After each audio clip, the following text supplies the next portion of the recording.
Alleloia. Dia amin'ny fifaliana lehibe indray raha lasa nabavamalala no ianao amintsika amin'izao fotoana izao a. Fa ny tenako a mifankahita aminao eto androany ary dia manonona ny fiadanan'ny Tompo amintsika rehetrarehetra izay atratrantso amin'ity fotoana androany ity izay fotoana irahantsika ato anatin'izao fandarantsika vavaka fiambenana izay irahanao amin'ny fandarana andramika izao a, ny Akiradio a, ny mpikambana ato anatin'ny vavaka fiambenana, ianareo mpijery a, ny gropy izay maharesy izay miaraka amin'ny foana mantatosana izao fandarana izao a, izay isaorana azy ireo hatrany. Dia miarahaba antsika rehetrarehetra tratran'ity andro androany ity. Tonga soa matsara eto indray miaraka hifampahery aminay anatin'izao fandarantsika izao. Dia tahin'ny Tompo isika tsirairay avy raha androany anao vao tonga eto dia teteny aminao hoe tsy kisendrasendra nahatongavanao teto fa tena misy raha ilan'ny Tompo anao ka dia maharetatra amin'ny farany dia indray sasany hoe raha antsika eto zavatra rehetra atao eto dia ny tanjona dia ny hampaherezana antsika ka dia matoky fa tsy taka ny idiranao teto ny voanao eto amin'ity androany ity. Kivikivy ianao ahery, ketraketraka ianao hitraka, tanondronondrika ianao tena ho hatrakan'Andriamanitra eto ianao androany amin'ny alalan'ny tenin'Andriamanitra ka dia mahereza. Raha tsy dia salama ianao dia hitondra fahasalamana ho anao ny tenin'Andriamanitra. Izany ny firariatsoa ataonay ianareo eto ka dia raha tonga eto ianao androany dia ataovy ohatry ny efa paketo dia aza misalasala mandray anjara anaty commentaire miaraka amin'ny ankizy eto fa atao antsika rehetra ity fandarana ity. Dia tahiany Jesosy ary isika tsirairay avy nareo izay efa mpanaraka eto kosa dia tahiany Tompo isika tsirairay avy. Ny fiadanan'Andriamanitra anie ho amintsika tsirairay avy niditra voalohany teto androany dia raha nabavintsika felana rakoto. Alleloia. Tonga soa ianao dia mahareta hatramin'ny farany dia ny fiadanan'ny Tompony ho aminao sy ny ankonanao raha nabavy felana rakoto dia izay rehetra kasainao atao dia atao fa Andriamanitra momba anao. Alleloia. Dia mandehana koa amin'izao herinao izao fa ho ampiasain'Andriamanitra be ianao. Fahasoavan'Andriamanitra ny hanodidina anao any amin'izay rehetra lehanao. Raha nabavy felana rakoto niditra teto voalohany dia izy moa nandray an'izay tsotra amin'izay nanaraka azy raha nabavy Emelo Avlia, raha nabavy Lina artizanay de Madagasikara, Marijo Erika Raka, tahiany Jesosy Tojo Mikael, Eliana Mami, Emelo Avli, Itody Raonisoa, Mamy Sirandry, fanaranaraka koa izy amin'ny rahavavy mpinamana, Nael, Herbetina, Koda Leoni, Moni, Rantanila Marie Charline, Sandra Akonina, Geneviève Nandray Mananjara, Razana Monika, Kadaka, Ajaska Patici, Mapionina, Man Nico, bonsoir Man Nico, dia ao ihany koa Koda Leoni, Tsiry Amboaramiel. Alleloia. Mahafinaritra rehefa miaraba antsika ao maraba Moni raha nabavy Charline, Blessine Marie Justine, felana rakoto, Andonina Suzelle, tahiany Jesosy tsika tsirairay avy mahereza hatrany hatrany dia fiadanan'ny Tompony eo amintsika rehetrarehetra. Androantsika dia hiaraka amin'ny ekipa mahafinaritra fandroany nandraisany anjara eto androany tsy izy fa tahaka anareo rehetrarehetra mpijery ireo ihany dia nanapa-kevitra izy fa mba handray anjara eto amin'ny fandarana eto ka azonareo atao mihitsy mandray anjara mitondra vavaka fanombohana eto raha tianao asan'Andriamanitra ireo dia misokatra anareo izao fandarana izao ka dia indro ny anabavintsika Kodanela. Alleloia. Fa ny fahitanareo azy moa Kodenela ao anatin'ny anao fa disony fa Kodahy Nela no anarany avy any Belzika izy any izy no mivavaka hitondrantsika vavaka fanombohana amin'ity androany ity. Vita vavaka fanombohany dia hitondra famotinana ny torotero omaly amin'ny teny frantsay fity dia eno hira indray tsika orinan'izany dia avy eo amin'izay hitratsika hitoroteny amintsika eto ihany ifity ihany koa mbola hitoroteny eto androany anjarany androany dia amarana ny fotoana moa raha nabavy Makrina amin'ity androany ity vavaka ho an'ny firenena. Za moa mamela belatra sy mahita eto tahaka ny mahazatra. Ireo indray ny ekipa miaraka amintsika eto androany dia maharetatra amin'ny farany ary tsika ndao ary tonga dia lasa ary tsika mpandrotsika ny nabavitsika Koda Nela hitondrantsika anaty vavaka fanombohana raha pitso mety ianao indray mandray anjara fa androany aloha izy tahiany Jesosy ary raha nabavy Koda Nela anao ny fitenenana. Tahiany Jesosy pastery izy mianakavy tahiany Jesosy ka rehetrarehetra dia hiaraka vavaka asika. Dia faly miaraka amintsika ny tegnako. Jesosy eo mbola misaotra anao no nafatratraranay izao vaninandro izao. Ary mbola misaotra anao koa no ny fiarahanay hito amin'izay vavaka rehetrarehetra izay nataonay hito. Dia misaotra anao Jesosy.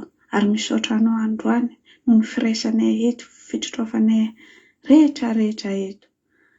Ary mbola misaotra anao koa, mbola namianao fotoana ny teniko nandehananao izao vavaka izao. Ary misaotra anao Jesosy. Misaotra anao koa no ny fahitanay connexion any amin'izao fotoana izao dia mbola namianao fotoana izay nandeha naregistre izao vavaka izao. Ary mbola mangataka vavaka aminao izay momba an'izay vavaka andeha ataonay hito androany. Ampidiro ao anatin'ny sainanay tsirairay aby. Ary akofanao ranao velogno mafana izay vavaka andeha atao hito za. Na ny connexion anay za, na ny telefonanay za, na ny baterinay za. Aoka mbo akofanao ranao velogno mafana. Ary ampidiro ao anatin'ny tokantramonay tsirairay aby sy ny sainanay tsirairay aby izay vavaka andeha atao hito za. Na ny vavaka firenena za, na ny famelabelarana andeha ataon'ny pastera za, na ny toritena za, na ny toritena andeha ataon'ny rahavavy fity sy ny rahavavy rehetrarehetra. Aoka mba tafiditranao anatin'ny sainanay tsirairay aby sy ny tokantramonay tsirairay aby za. Ary mbola mangataka vavaka aminao izay momba an'izay tsy salama amin'izao fotoana izao dia aoka mbo salama. Ary akofanao ranao velogno avy amin'ny tampondoha juska amin'ny faladihady soso. Ary izay manamolo amin'izao fotoana izao dia mba hikasihanao tagnana ary toeranao anatiny tsirairay aby. Ary ho sitrana amin'ny anaran'i Jesosy izay tsy salama amin'izao fotoana izao. Na ny mpiara-mivavaketo zany na tsy mpiara-mivavaketo. Ary vanginao tsirairay aby ao anatin'ny tokantramonay ao. Ary mbola misaotra anao koa no ny fandehananay tsirairay aby eto amin'izao vavaka andraniko izao aky radio izao. Ary mbola mangataka vavaka izay momba ny vavaka andeha ataon'ny paster famelabelarana dia mbo fikitra tsara ao anatin'ny sainanay tsirairay aby na amin'ny tokantramonay tsirairay aby. Ary mbola mangataka vavaka aminao mba haroviny connexion anay za. Ary ny telefona izay ataonay hito, rakofanao rano mafana, velo ao anatin'ny telefonanay tsirairay aby. Jesosy io, misaotra anao amin'izay zavatra rehetra, voninahitra ho an'i Jesosy irery ihany. Alléluia. Amen.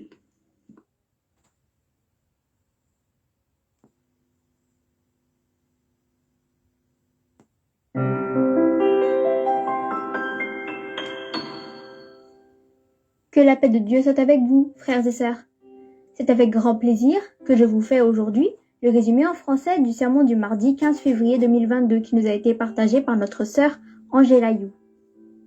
Le verset que nous allons lire se trouve dans Proverbes chapitre 4 versets 26 à 27. Proverbes chapitre 4 versets 26 à 27. Au nom de Jésus. Considère le chemin par où tu passes et que toutes tes voies soient bien réglées. N'incline ni à droite ni à gauche et détourne ton pied du mal. Amen. Tout le monde veut que sa vie soit réglée. Parce que le fait de ne pas savoir organiser sa vie, ça la met en désordre total. Quand tu fais quelque chose de mal, tout le reste qui vient après en prend un coup. Tout est désorganisé après. Sœur Angela, elle a pris un exemple. Il y a des moments où tu grondes ton enfant parce que tu es fâché contre lui. Et ensuite, il y a quelqu'un qui t'appelle au téléphone. Et après, tu es énervé contre cette personne. Et ensuite, tu croises quelqu'un d'autre. Et tu es aussi énervé contre cette personne. Parce que tu ne sais pas organiser ta vie comme il faut. Et c'est ce qui fait que même les personnes qui t'ont rien fait, tu t'énerves contre elles. Si c'est nous seuls qui essayons d'organiser notre vie, on n'y arrivera pas. Mais vaut mieux laisser Dieu s'en charger. Quand c'est Dieu qui prend en main ta vie, ça ne mène que vers du bien. Mais Dieu nous demande quelque chose. C'est de considérer le chemin par où on passe. Et on nous dit aussi, n'incline ni à droite ni à gauche. Le diable, lui, il essaie toujours de nous détourner de notre chemin, avec les envies de la chair, avec les choses du monde. Et il veut, par ça, nous éloigner de Dieu. Mais nous devons toujours essayer de marcher droit, de garder nos yeux rivés sur le ciel et sur la vie éternelle. Si c'est ça que tu fixes constamment, c'est Dieu qui va régler ta route. C'est Dieu qui va tout organiser. Alléluia. Et considérer le chemin par où on passe, c'est se retirer du péché, de l'impudicité, c'est recevoir Jésus dans notre vie. Et après avoir fait ça, toute ta vie sera bien organisée parce que c'est Dieu, à ce moment-là, qui entre en scène dans ta vie. Alléluia. Pasteur, il a fait un témoignage. Avant, il était vraiment dans des problèmes parce que quelqu'un l'a arnaqué et donc après, il s'est retrouvé endetté. Il avait une dette de presque 1 milliard de francs malgaches. Et il a fait un calcul pour savoir au bout de combien de temps à peu près il réussira à payer la dette avec l'argent qu'il reçoit par mois. Il vendait des voitures et il en vendait 4 par mois à peu près. Donc il a fait le calcul par rapport à ça et quand le calcul a été fait, c'est au bout de 25 ou 30 ans que la dette pourra être payée. Mais après, il a cherché Dieu. Il s'est retiré du péché, il a prié. Et un jour, à son travail, son chef l'a appelé. Avant, pasteur, en fait, il vendait toujours des voitures à des personnes normales, on va dire. Mais après, le chef, il a changé un peu son travail. Et donc, dans son nouveau travail, en fait, il devait faire des appels d'offres. Il faisait un marché public. Et pasteur, il avait peur à ce moment-là. Parce qu'il s'est dit, mais comment je vais m'y prendre? Parce qu'en fait, déjà, avec son travail qu'il avait, il était très chargé. Et c'est uniquement au bout de 25 ans qu'il pourra payer la dette. Alors que ce nouveau travail, il risque d'être encore plus occupé, pasteur. Surtout qu'il ne savait rien sur ce nouveau travail. Mais Jésus était déjà là pour régler son chemin. Et donc après, il a commencé son nouveau travail et c'est là que Dieu l'a béni. Il réussissait à vendre jusqu'à 20, 50 voitures. Des motos, il en vendait jusqu'à 120. Et très vite, il a pu payer sa dette parce qu'il y a une grande différence entre l'argent qu'on gagne en vendant 4 voitures et l'argent qu'on gagne en vendant 50 voitures. Et donc la dette, qui devait mettre 25 ans à être payée, elle a été payée au bout de 2 ans seulement. Alléluia! Parce que Dieu était déjà là pour tout organiser sur sa route. Voilà ce que Dieu a accompli dans nos vies quand on s'éloigne du péché. Si tu suis la volonté de Dieu, ta vie marche comme sur des roulettes. Tout va bien. Tout ce que tu fais réussit. Mais si tu essaies de marcher avec ta propre force et que Jésus n'est pas là pour s'en occuper, tout est désordonné et à la fin, tu sais plus quoi faire. Mais fais entrer Dieu dans ta vie et il rangera ta vie comme il a rangé les étoiles et la lune dans le ciel. Les étoiles, il n'y en a aucune qui se cogne l'une à l'autre ou qui reste pas en place. Mais les étoiles sont bien rangées et voilà aussi ce que Dieu fera pour ta vie. Mais toi, fais le bien. Sanctifie-toi et tout ce que tu feras, rien ne ratera. Alléluia. Voilà pour le résumé en français du sermon du mardi 15 février 2022. Que Dieu vous garde et que Dieu vous bénisse.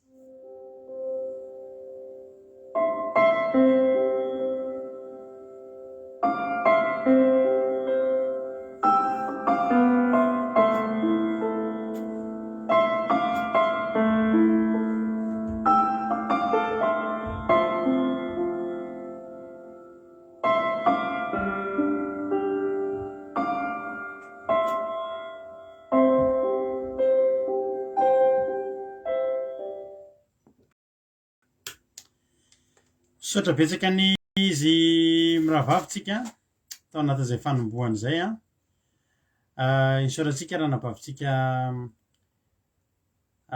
Kodanila izay nitondra antsika tao anatin'izany vavaka na tsiro a fanombohana izany hitanareo fa nareo rehetrarehetra samy afaka mandray anjara dia raha ohatra ianao mangetaheta mba te handray anjara tahaka izany ihany koa dia afaka miteny aminay nareo manao vavaka na zay tianareo na en direct na enregistrement dia tsy mihoatra ny 3 minitra dia afaka alefanareo a dia afaka alefa eto. Alleluia.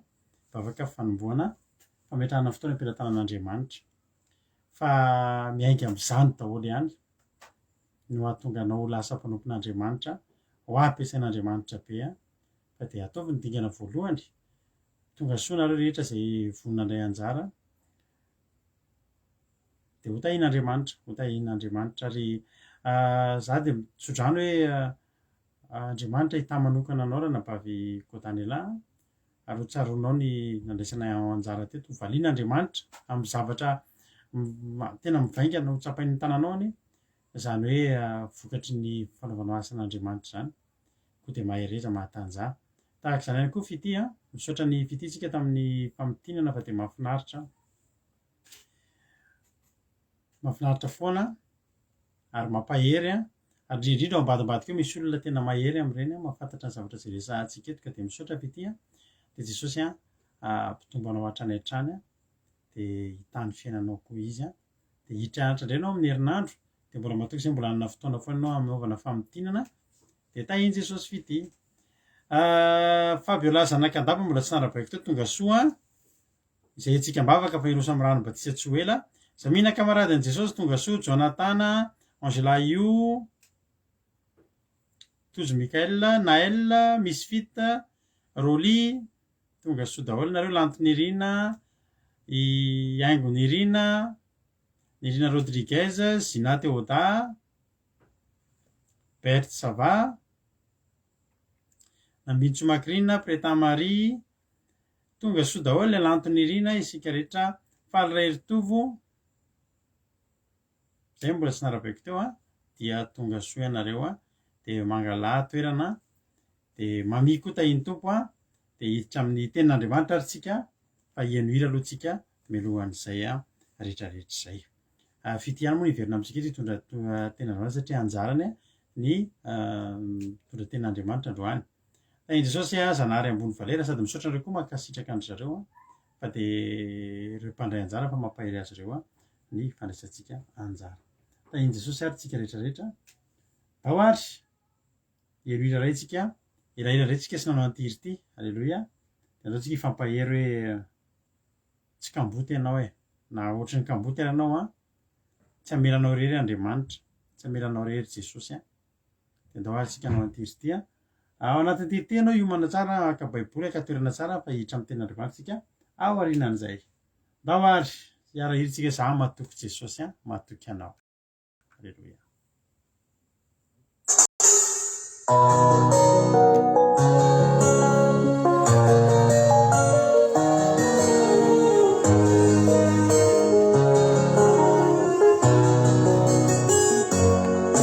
Tokambuti ao yadire aminiti fiainana simba manakantenay yansapazana mama kivakihi ihunzani fiaina tsara Soiano fiainatsika raha tsy teo an-tanan'Andriamanitra ny fiainatsika asa izay nahazo atsika. Tokambuti ao yadire aminiti fiainana simba manakantenay yansapazana mama kivakihi ihunzani fiaina tsara soiano fiainako an-tanan'Andriamanitra. Tsika rehetra samy tena izaho matoky tsy amely rery ianao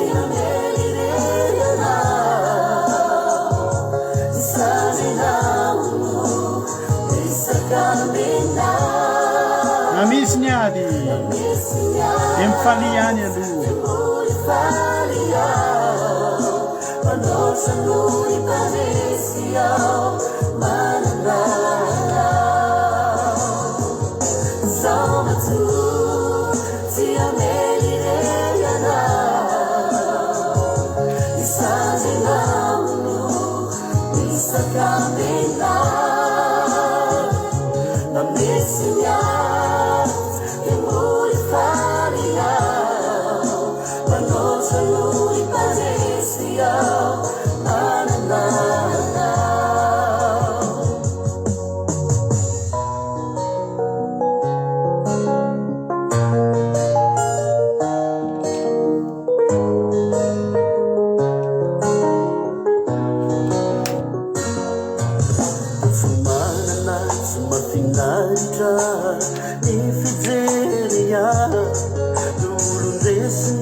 somafinaritra ny fijeria tondresino fijerin'olona fizaonina fa andriamanitra tsy manaria anjara lovako tsy ato anjany fa ny andanitra oarytsika rehetra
alleloia anisan'ny nanako ako teto amintsika teto nandritra ny fotoana naharitra zany ary mbola manako ako teto amintsika eto foana ifampaherezantsika hoe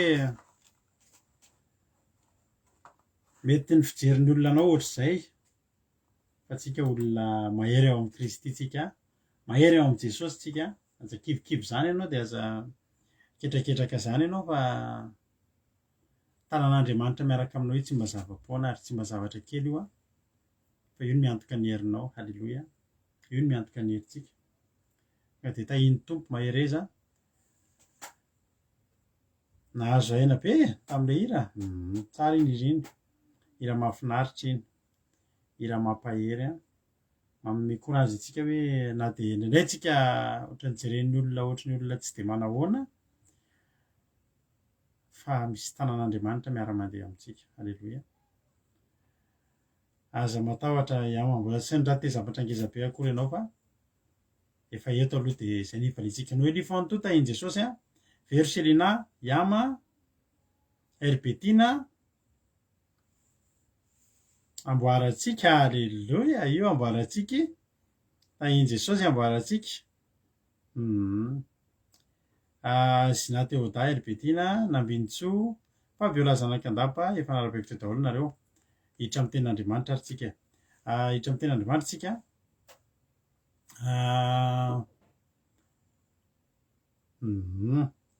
anisan'ny mampiavaka antsika eto mihitsy Zanahary ambony valera de zao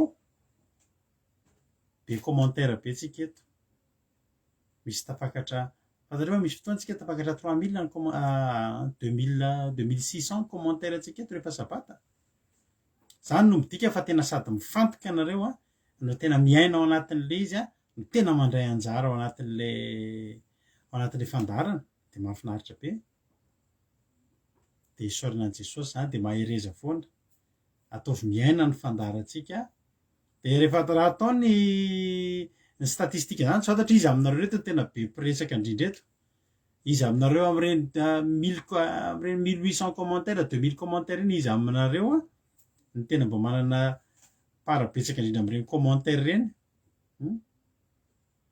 fa mahafinaritra de toy izy fa tsara miaina satria tsika miresaka tsika ao anatin'le izy de makasitraka anareo de tahiny Jesosy ary tsika hiditra amin'ny tenin'Andriamanitra tsika leo foana filazana fa amin'ny eo anelanelan'ny 15 volana martsa sy ny farany volana martsa tsika anatanteraka séminaire anankiray tanteraka takataka nataontsika tamin'ny Gilgal reny dia iomanany amin'izany tsika aoriana zany tsika no manano Pasika izay ezahantsika hoe anareo groupe zay maresy de ho ezahantsika ny iona amin'io dia aiza moa tsika niona fa dia tsy maintsy aty aminay ihany a tahaka nataontsika hatramin'izay a dia izahantsika ny fotoana mba ionana amin'io amin'io pasika io a dia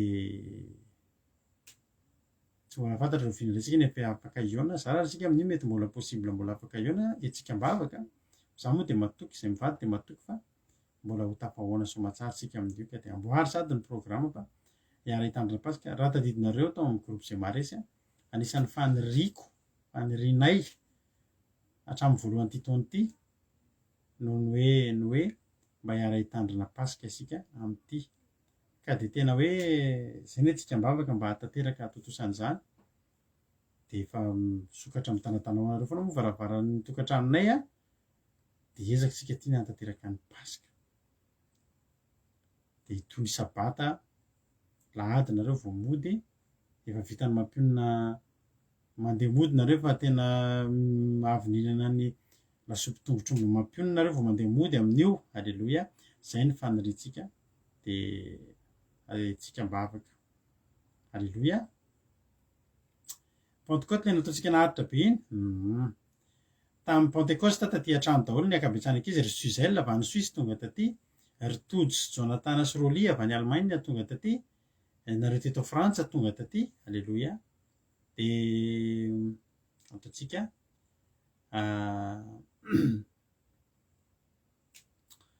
ataontsika zay atotosan'izay alleloia samy mitondra mbavaka tsika fa ny pasika tsika amin'ity a tahaka ny pasika isan-taona dia tena angatantsika mba ho pasika tena feno fanatrehanana tena kasika Andriamanitra ho pasika fandresena ho antsika rehetrarehetra amin'ny pasika amin'ity amin'ny volana avrila moa pasika atsika dia ho tahin'Andriamanitra ny antsika tsirairay avy dao ary tsika hiditra amin'ny ten'Andriamanitra entin'ny fity ny ten'Andriamanitra androany a dia meno finaritra ary tsika rehetra dia avy eo amin'ny velona tany a mamela belatra indray a ny tenin'Andriamanitra raisoary a amin'ny alina foana ny pasika atsika raha nabavy Herbetina satria ny pasika dia amin'ny alina mihitsy no fanantanterahana ny pasika dia raha nanana fotoana elaela moa tsika ny arahana dia mitoy aoriana ny pasika moa ny fetin'ny andro firavoravoana manantanteraka andro firavoravoana mihitsy tsika fa tsika moa rehefa vita ny pasika dia samy miravoravona tokantranony ihany tsika fa amin'ny alina ny pasika ny tanterahana mialatsiny eny ary tory tena avy hatrany a iaraka amin'ny fitytsika dia raha avy eo ary tsika verina eto ny tompo fandroany ary fity a anao ny fitenenana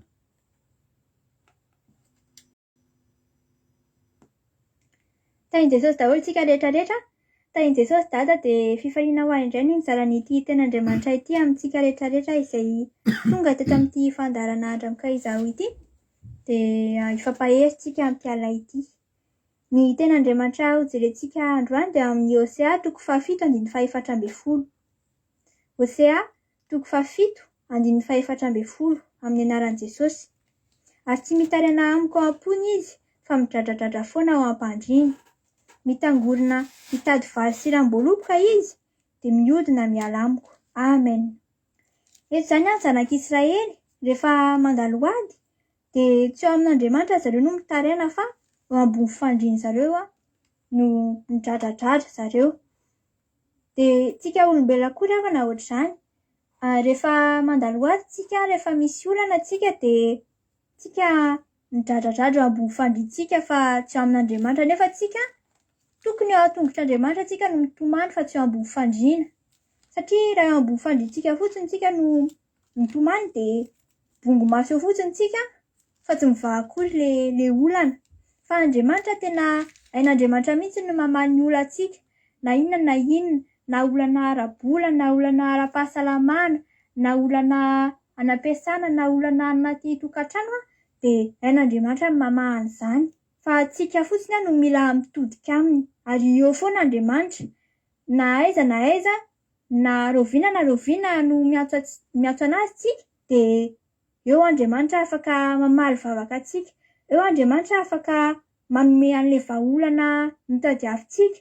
Fa tsika revana tsy mitondika amin'Andriamanitra mihitsy tsika fa aleontsika mitady vahaolana any amin'ny hafa toy izay vahaolana any amin'Andriamanitra. Izy Andriamanitra hoe mitangorona hitady vary sy ramboloboka izy dia mihodina miala amiko.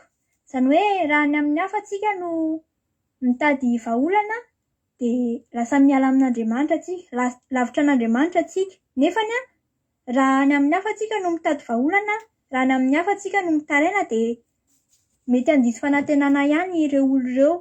Mety tsy afaka hanampy antsika ireo olo ireo amin'ny olana izay ananantsika. Ary ireo olo ireo mety leo koa zareo maheno antsika mitarainao amin'ny foana. Fa vonin'Andriamanitra hieno ny fitarainanao. Andriamanitra tena miantso antsika mihitsiny. Miantso anao izy hoe avy fa eto amiko ny vahaolana, haiko ny mamaha olanao. Zaho manana solution, ananako le solution amin'ny problemanao. Fa tsika ravana tsy mihaino an'Andriamanitra mihitsiny. Nefa Andriamanitra tena eo akaikintsika mihitsiny izy, miantso antsika foana. Eto zany Andriamanitra ohatran'le mpilalao baolina reny.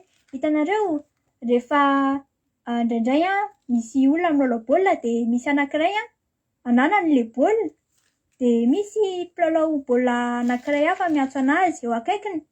Dia eo izy miantso hoe paseo aty amiko le baolina fa matiko io baolina io raha pasenao aty amiko le baolina fa jiringe zarery ty, tsy misy olona midefendre aty amiko fa paseo aty amiko le baolina. Dia nefany le mpilalao baolina manana an'le baolina tsy henony akory le anankiray miantso eo akaikiny fa mbola mitady zavatra compliqué be foana izy, mbola mitady hoe izy no mahafaty an'le baolina fa tsy le anankiray. Dia ohatrany koa Andriamanitra miantso antsika foana izy hoe aty amiko vahaolana, haiko atao ny mamaha ny olanao ohatr'izany. Fa ny olona tsy mety mihaino anazy mihitsy fa mbola mitady vahaolana any amin'ny hafa indray. Nefa mbola mety diso fanantenana zareo, mety mbola tsy hety akory ara ny solution nananany tao an-tsainy. Fa nefany rehefa miaraka amin'Andriamanitra tsika, rehefa Andriamanitra no antsointsika dia tsika tsy mila mampiasa saina akory. Rehefa apetraksika an-tongotr'Andriamanitra ny olantsika dia tsy mila mampiasa saina akory tsika satria efa tanàn'Andriamanitra le olana ananantsika. Tsika tsy mila manao calcul, ary na dia manao calcul aza tsika dia hoy izy Andriamanitra hoe ny fihevitra tsy fihevitrareo. Zany hoe tsika zany tsy mila manao calcul akory. Ary raha manao calcul koa tsika dia mety mampatonga antsika lasa manandray, mety mampatonga antsika lasa tsy matoky an'Andriamanitra indray raha mbola manao an'le calcul an'le situation atsika. Fa aleo tsika rehefa apetrakitsika eo an-tongotr'Andriamanitra ny olantsika dia aleo tsika amela an'Andriamanitra hitari-dalana antsika. Tsika fotsiny no mila miteny an'Andriamanitra hoe Andriamanitra ilaiko le vary sy le ranom-boaloboka. Dia omen'Andriamanitra anao zany. Fa raha any amin'ny hafa no tadiavintsika le vary sy ranom-boaloboka dia na dia hitantsika aza le vary sy ranom-boaloboka dia lany io. Lany dia mbola mitady indray. Fa nefa rehefa any amin'Andriamanitra tsika no mitady an'le vary sy le ranom-boaloboka dia sady omen'Andriamanitra atsika zany omeny vary sy ranom-boaloboka be dia be mihitsy tsika. Dia sady tsy mety lany io no omeny zavatra hafa ihany koa tsika. Hatramin'ny lanitra dia omen'Andriamanitra atsika. Izany mampatonga antsika tokony ao amin'Andriamanitra foana no mitaraina, tokony ho réflexe ananantsika mihitsy izany. Rehefa manana olana atsika dia tokony hoe tonga dia any amin'Andriamanitra tsika no mitaraina, tonga dia antsointsika Andriamanitra. Satria efa fantatsika fa ao amin'Andriamanitra irery ihany no solution, sady simple no sûr.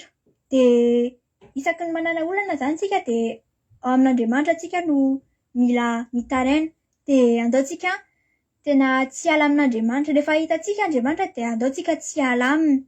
Fa efa ao aminy ny vary sy ranom-boaloboka, ao aminy fiainana mandrakizay, ao aminy fifaliana, ao aminy fiadanana, dia ao aminy zavatra rehetrarehetra izay ilaintsika. Aleloia! Voninahitra ho an'Andriamanitra irery ihany. Tahin'i Jesosy daholo tsika rehetrarehetra. Aleloia. Mankasitraka ny fititsika anatin'izay tenin'Andriamanitra izay nentiny izany. Fa dia mampahery mino fa naherinareo anatin'izany toriteny fohy fa inona fa nampahery antsika tsirairay avy. Dia misaotra betsika fity fa sady mahakasika no mampianatra no mampahery ny ten'Andriamanitra zay letonka de tahiny tombo fahasoavana mitombozotra zany zanako zany de anandratra anao Andriamanitra ary ametraka anao solo vavany foana Andriamanitra ka de tahiny Jesosy ifity de mahereza hatrany hatrany. Sotratsika rehetra ihany koa mankasitraka azy satria mifankasitrahana zay ataonareo de mahatonga anazy mbola androso be foana ihany ary reny zavatra rehetra ataonareo reny de mampahery andreo ankizy rehetra rehetra zao ka de nareo nisy saorana satria tonga de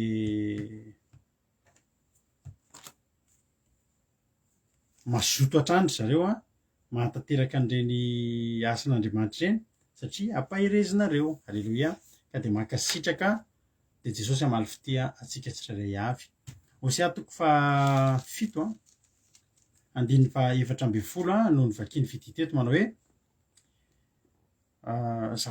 ny ako sa vakiko manomboka amin'ny andininy 7 no vakiko sy ilay fa 7.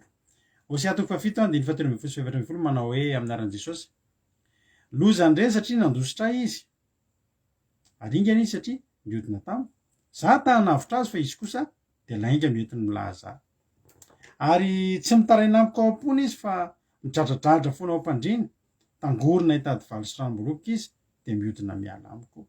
Halleluia. Amen. Zany no toetran'ny olombelona rehefa manoloana an'Andriamanitra. Raha mahita ny olona rehetrarehetra zay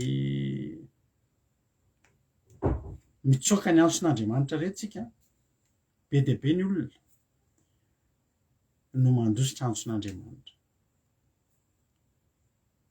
Tsy haiko impiry anao zay natsoan'Andriamanitra fa taddio arak'ilay hiran'ilay chorale anankiray iny hoe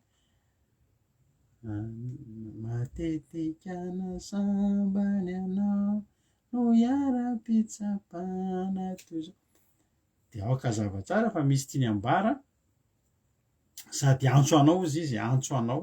Halleloia. Ny zavatra zay mitranga eo amin'ny fiainantsika de tadidio misy olana ianao androany de izao foana ny zavatra tokony ataontsika ao an-tsaina tsy tonga teto ianao raha olona tsisy olana. Ianao hoe mety mahita olona amin'izao fotoana zao milamina be mihitsy zany ny fiainany ankoatranareo efa milamina be efa zatra n'Andriamanitra efa zatra mifandray amin'Andriamanitra tsy nareo zany no teneniko fa raha ohatra hoe misy olona raha nety foana nataontsika tsy tonga teto zany tsika fa nisy etaeta tao nisy fitediavana an'Andriamanitra tao nisy filanan'Andriamanitra tao tsapatsika hoe misy zavatra tsy vitatsika de tsy maintsy nilatsika ny hery ambony de na ny olona rehefa ohatr'izany de mitady ny hery ambony noho izy ka ianao misoran'Andriamanitra fa mitady ny herin'Andriamanitra fa tsy nandeha nitady ny hery hafa tany amin'ny dadarabe sy ny sisa tany fa betsaka ny olona miala miezaka mitsoaka ny antson'Andriamanitra ary ny tenanay anisan'izany tenako anisan'izany nefa ozy ny ten'Andriamanitra hoe loza andreny satria nandositra izy lozan'ny olona zany fa ny olona mandositra Andriamanitra hoy ten'Andriamanitra hoe za tahanavitra azy. Andriamanitra zany te hanavitra ny olona fa ny olona no mitsoaka ny olona ao votana indray no mitsoaka misy zavatra mahazo de ezahana mihitsy ny hevitra rehetra mba tsy hoe fivavahana be dia be ny olona rehefa misy olana de entina mbavaka fantany ihany hoe entina mbavaka fantany ihany hoe Jesosy manasitrana fa be dia be ny olona ohatra hoe entina mbavaka de tsy tonga na de mijoro vavolombelona azy satria maninona tsy tiany ho fantatrao tsy tiana ho atao fantatrao hoe fivavahana no nahavonjy anazy tsy te hanohana an'ilay satria lôzika zao raha nahitanao ony te fomba fiteny malagasy vatona sy nahitana soa ro soramenaka ny olona rehefa makeny amin'ny doany za moa mbola tsy nakeny amin'ny doany mbola sanompy sampy ary sorako an'Andriamanitra hatramin'izay ndraiky mbola tsy nikasika sampy fa izao ny olona rehefa makany amin'ny dadarabe na makeny mangataka eny amin'ireny doany mangataka zaza na mangataka zavatra de rehefa tonga ny fotoana azahoany an'le zavatra nalina angatahany teny de miverina izy iny de hosorany menaka io vato vaty nahitana sozy izy de na izy verina manaritra zavatra eo amin'io doany io fa ny olona tsy hiverina satria eo amin'Andriamanitra fa hodiny olona tsy tadidy hodiny olona tsy hita ny zavatra soa azony teo amin'Andriamanitra ny antony de zao fantatry ny olona fa ny menaka ho ahositra tena tian'Andriamanitra ndray de fanoloran-tenan'ny olona. Alleloia. Ianao zany raha nahita fahasoavana tamin'Andriamanitra ianao, sitrana tamin'ny aretina ianao. Aza mitsoaka anay. Aza mitsoaka anay mivady. Hoe nentina mbavaka ianao de nisy volanao bloqué be mihitsy ny fiainanao de nentina mbavaka ianao de mipoaka be nisy fahasoavana be de mitsoaka anay nareo. Aza mitsoaka anay. Tsy ny volanao ny ilaina fa ny zavatra lehibe indrindra any aminao ny ilain'Andriamanitra de ny fanoran-tenanao. Fa ino ny atahoran'ny olona? De mitsoaka ny olona. Misy olona taloha ty ampaherezako anareo foana ty. Ianao raha manana olana tsy voatery mivavaka ianao de afaka voafaka ny olana. Zay zany tsara teneniko anao zay. Misy olona zao ny raha nentina mivavaka taminay taloha vao hanomboka hivavaka de tsy naharesy lahatra azy ny vavaka de lasa izy nandeha de nefa zao izy mbola any tsy hoe maty izy tsy hoe maty ny olana izy tsy hoe mbola any izy tsy mbola mety any ny fiainany mandeha any. Ny olantsika afaka miva na tsy mivavaka ary tsika.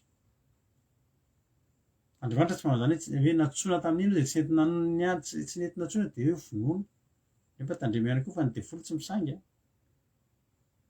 fa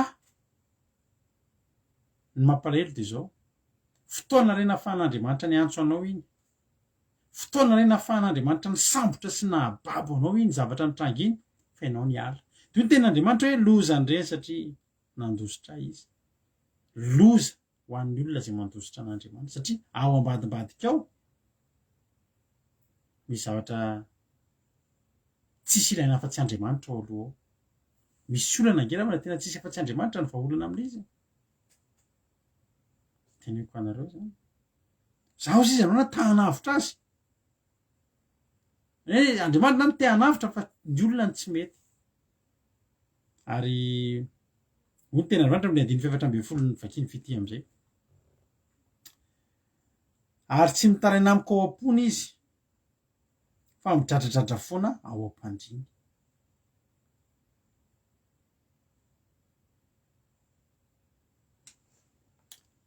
Ny tsika olombelona de melehibe tsika, kely de melehibe.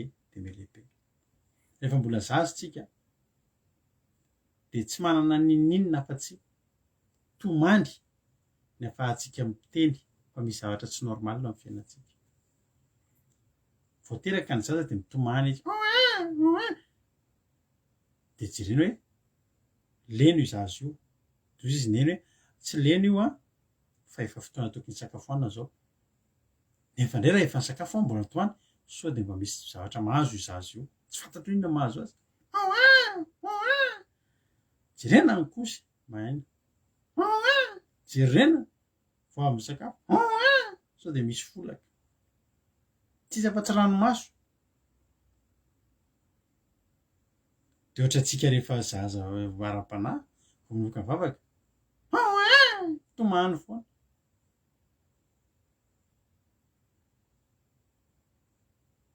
Hoy Job. Nitsika maky any Job tsika. Job 5:30. Job 5:30.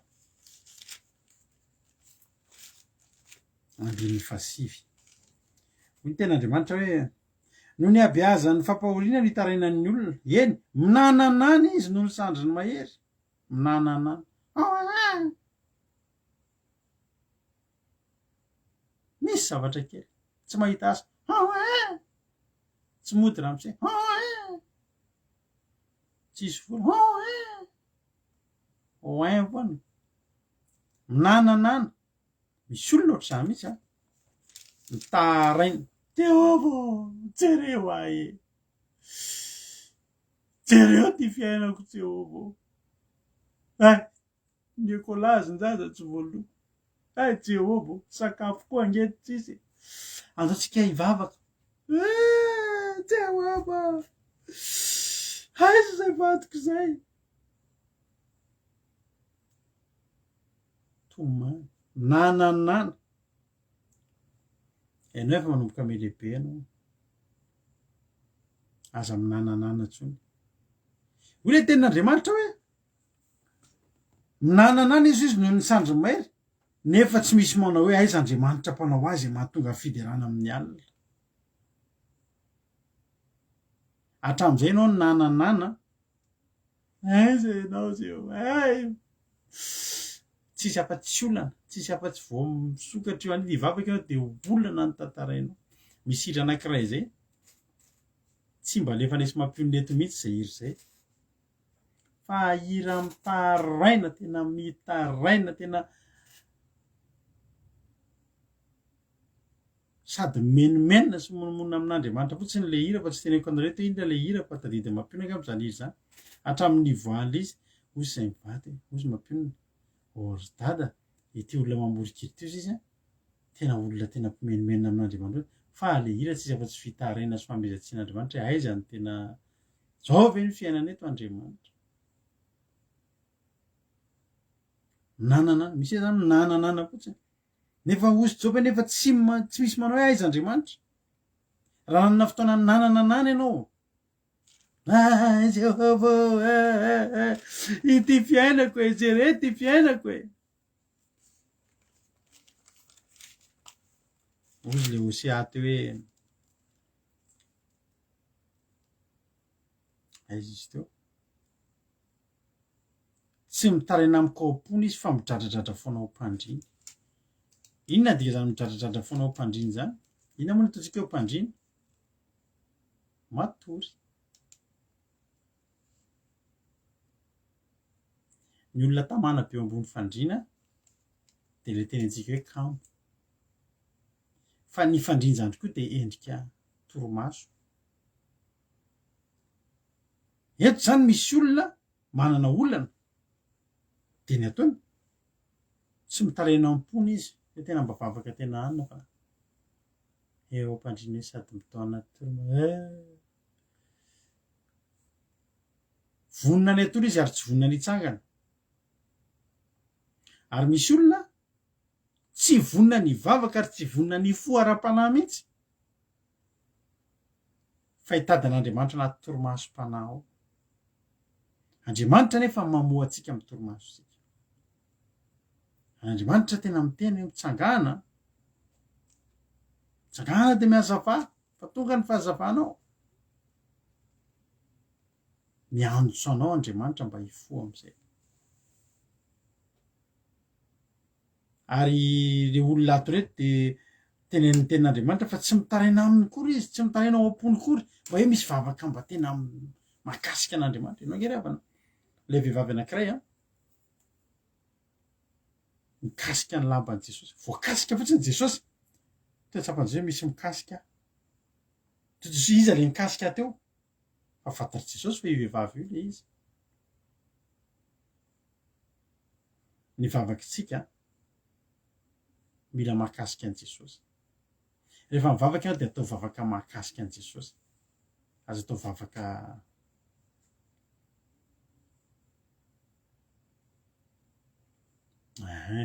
saringo bourdambo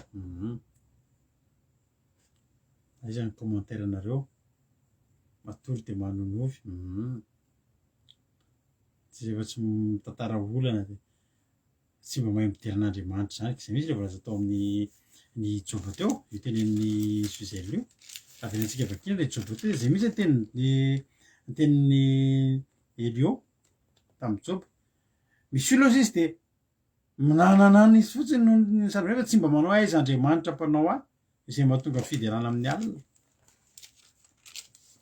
rehefa anaty olana eo ny fotoana itadiavanao an'Andriamanitra eo ny fotoana itadiavanao an'Andriamanitra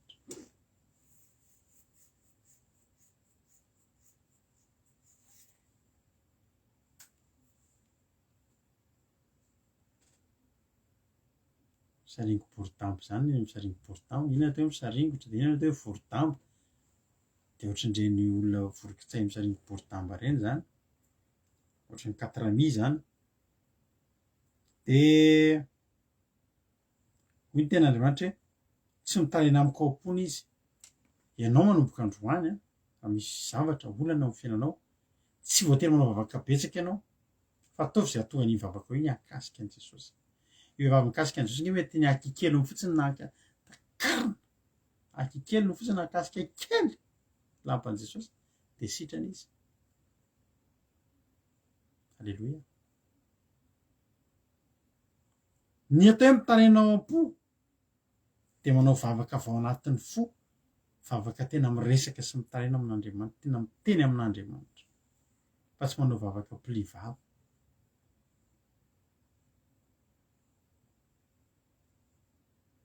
Atsara ny vavaka mplivava fa mifandraisan'Andriamanitra re de midradradratra foana ny dikan'ireny na minananana foana. Alleloia. Pozy ten'Andriamanitra hoe tsy mitarena amiko ampo izy fa midradradratra foana ao am-pandriny miaraka amin'ny torimasom-panahy miaraka amin'ny akamoana tsy vonona anao dingana tsy vonona anao ezaka. Alleloia.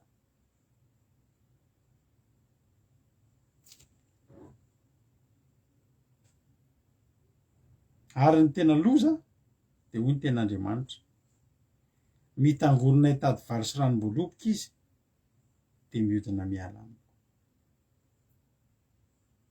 Mitangorona ao zany mitangorona tsy olona ray zany mitangorona zany na roa fa olona be de be mifanotina eo amina toerana anankiray mitangorona eo amina toerana ray olona vahoaka be de be mitangorona eo amin'ny toerana ray. Ny olona mijery de faly be mahita fifoazam-panahy be mihitsy zany ao Madagasikara zany fa tena fiangorana firy fa feno hipokipoka.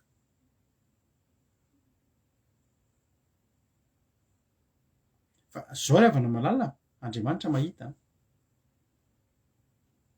hoe inona ny atongavan'ireo olona ireo. Andriamanitra mety inona ny atongavanao eto.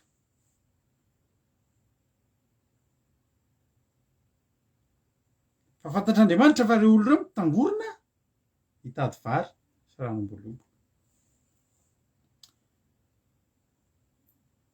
Hitady vary sy ranom-boaloboka. Anisy olona be de be haitsika tsy anjery zany tantarany amin'ny Mateo 4:7 zany. Ny nampinanan' Jesosy olona tsy omby 5,000 aminaran'i Jesosy Mateo 4:7-7. Ary noho nandre zany Jesosy de niondrana atsambo kely niala teo andeha hitokana ho any an-tany foana. Ary nandre zany voaka de niala teo amin'ny tanàna maro izy ka nandeha teny an-tanety nanaraka azy. Ary noho nivoaka Jesosy de nahita voaka betsaka ary nenaka nasitrana ny marariny. Tangorona ny olona ho Jesosy io. Fizarana ohatrany rehefa le fifidianana ireny de manao propagande de rehefa tonga ny kandida anankiray de mitangorona ny vahoaka. Ny sasany mahazo t-shirt, ny sasany mahazo vary, ny sasany mahazo menaka, ny sasany mahazo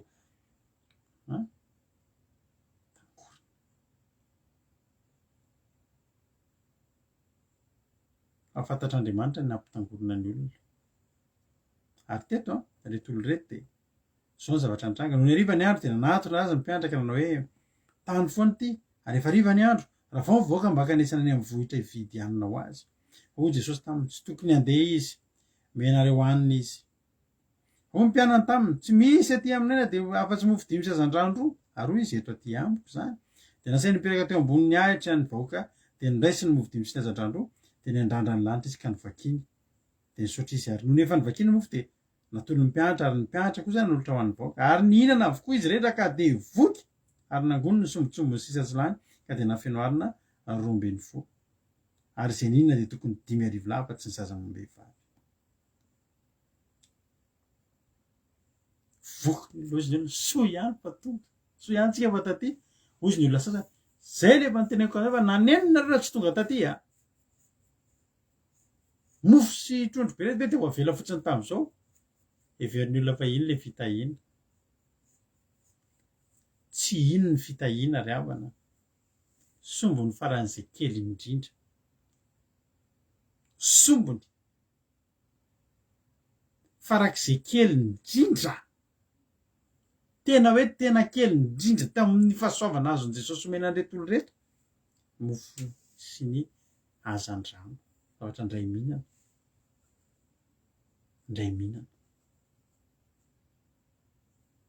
faofaly ny olona izy amono tsy ho faly kosa azo an'izany ary nataon'i Jesosy zay nahafaly an'ireo olona ireo nitangorona ny olona amanarivorivony ary za mino fa noho ny raha tamin'izao tsika miteny zao tsy maintsy nifandefa message ny olona na misy manao live na misy manao privé fizarana vary alaina sary kely le mofo sy le hazan-drano de publiena de hitan'ny olona de misy miteny fa izy nareo zany ety amiko Jesosy fa izy misy anareo atoroy ny lalana tonga olona tsy omby 5,000 mety tsy omby 4,000 indray avy eo satria maninona satria ny tenin'Andriamanitra de nilaza inona ny hitangoronan'ireo olo ireo izy vary sy ranom-boloboka raha tamin'izany fotoana zany zany ary hatramin'izao raha atahita olona mitangorona de ampanantenao vary sy ranom-boloboka ary zany mahatonga ny hitanareo am'izao fotoana izao rehefa mahita fanentanana nareo resaka fivavahana de tena atao mihitsy zay ampisy zavatra manaitra vary sy ranom-boloboka tongava ato amin'ny tranopokon'olona zao ato amin'ny toerana tahak'izao fa isy fitahina be mipoka be vary be sy ranom-boloboka be na tsy fantatro hoe asiana titra tena manaitaitra asiana titra tena hafa ry havana malala mba hataitra ny olona ary tsy maintsy ao ny vary sy ny ranom-boloboka de ohatran'ireny mitantara filma manao titrana filma amin'ny vidéo taloha reny tsy maintsy asianao zavatra manaitra ny olona eo fa raha tsy zay de tsy hitangorona ny olona tsy nahita mihitsy ianao hoe olona manentana am'izao hoe manentana resaka ino de izy ty resaka fivavahana de hoe tsy asianao soratra teninao fa tongava fotsiny mba hivavaka tsy tonga ny olona fa asivo resaka vary sy ranom-boloboka eo tenena hoe ho anareo zay tsy nandeha fandraharana hivavaka manokana ho an'ny fandraharanareo isika hitangorona ny olona manao an'io na teneny hoe fitondranam-bavaka ny toe-bolanareo miditra eto ianao 0 ariary mivoaka eto ianao anokatra orinasa matanjaka be fa hitangorona io teneniko anao fa hitangorona io ary le izy nge tsy fanomezantsiny any amin'ny lafiny indray satria vary sy ranom-boloboka ny olana am'izao ary io de zavatra matetika hitanay eto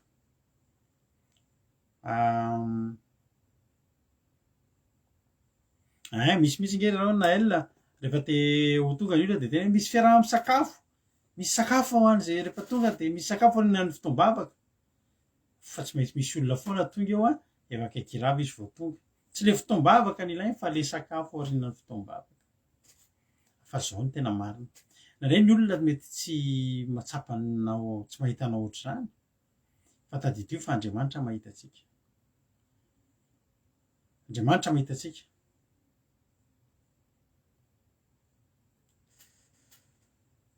tena lasa lavitra be mihitsy am'izao ny filana eo amin'ny olona ary tsy diso ange mipastera mampanantena hoe misy fitahina ao amin'Andriamanitra fa ny olana tena misy ny hatongavan'ny olona le vary sy ranom-boloboka ary rehefa azo ny vary sy ranom-boloboka dia miala ny olona everiny olona fa iny ny faratapony amin'ny zavatra azon'Andriamanitra atao indra teo mahorony olona matetika amin'ny resaka aman'olona raha vao olona matetika ny manana problème be resa-bola ny tafaresaka aminay dia tsy dia tena tafajanona eto izy nareo matetika problème resaka aretina tokantrano mikorotana fanenjehana fa raha vao le olona tena bokany trosa be reny ny tonga eto vitsy any ny tafajoro eto ny antony dia zao ny vahaolana mifandraiky amin'ny olana ara-bola dia vola ary tsy diso ingenareo e inona ny olana manana tompotrosa misy tompotrosa tena hitako vola amiko dia teneno hoe ndao hivavaka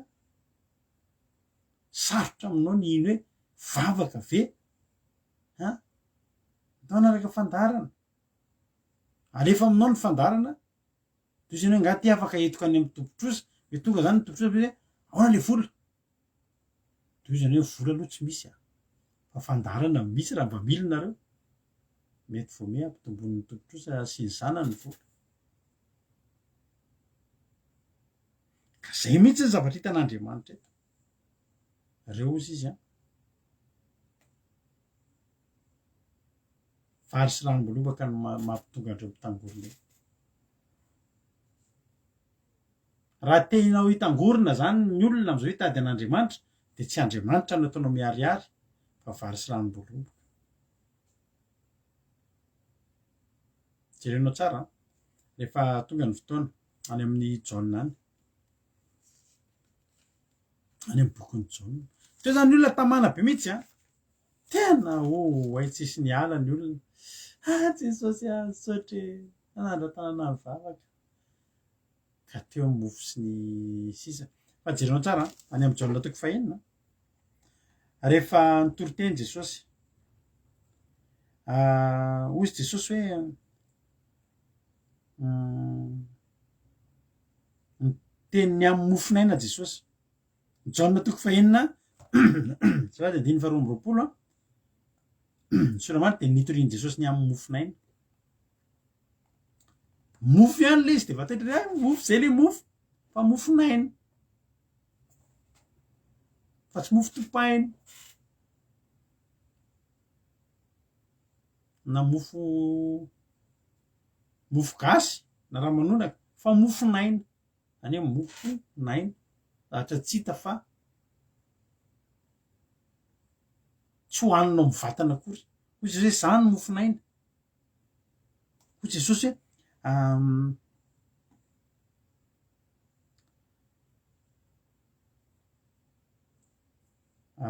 zay mihinana azy Jesosy dia tsy honoana ntsony satria misy zay teny zay nge